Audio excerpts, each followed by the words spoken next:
KBS는 이번 한 주 용기 있는 제보와 취재를 통해 온라인 성착취범 L의 존재를 세상에 드러냈습니다. 그런데 비단 L뿐이 아니었습니다.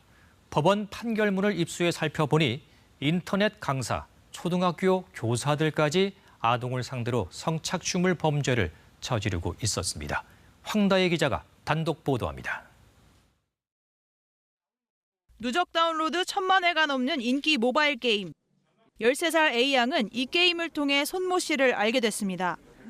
인터넷 강사인데다 SNS에서 청소년 공부 대화방을 운영하는 사람이라 말이 잘 통했습니다. 그렇게 온라인 친구가 된 손 씨는 본색을 드러내기 시작했습니다.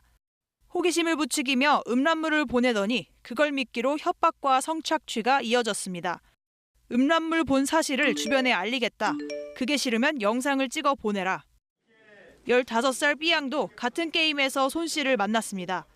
친밀감이 형성되자 손 씨를 믿고 말 못할 고민을 털어놓는데 다른 어른에게 성착취를 당하고 있다는 내용이었습니다.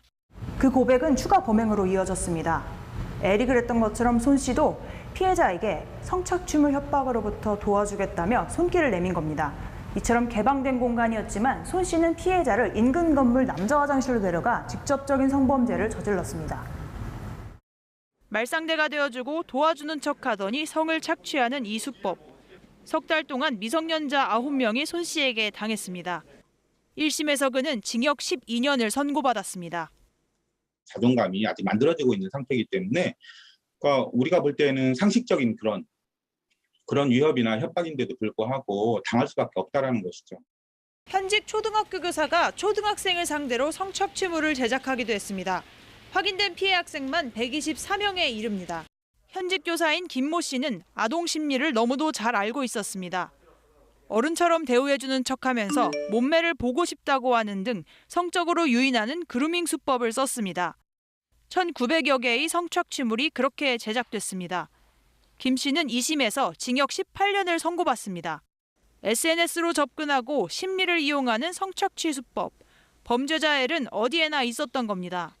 안 하면은 이제 약간 소외가 되고 현실에서의 사람보다는 이제 사이버에서 대화를 하고 오히려 만날 일이 없으니까 오히려 더 맘 터놓고 얘기할 수 있는. 디지털 성범죄 피해자 중 10대의 비중은 가장 빠르게 늘어 최다 연령대를 차지했습니다. 피해 유형으로는 유포와 유포 협박 등이 과반에 이릅니다. 사건이 터지면 따라잡는 식의 수사로는 성착취 범죄의 뿌리를 뽑기 어렵습니다. 수사기관에만 맡겨놓을 일이 아니라 입법, 사법, 행정을 망라하는 범정부 차원의 대책 논의가 시급해 보입니다.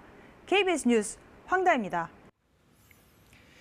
KBS는 오늘까지 닷새 동안 더 은밀하고 잔혹해진 온라인 성착취방 실태를 연속 보도했습니다. 그 사이 경찰은 전담팀을 확대하고 법무부도 보다 엄정 대응 방식을 검찰에 지시하는 등 수사 당국의 움직임에도 속도가 붙고 있습니다.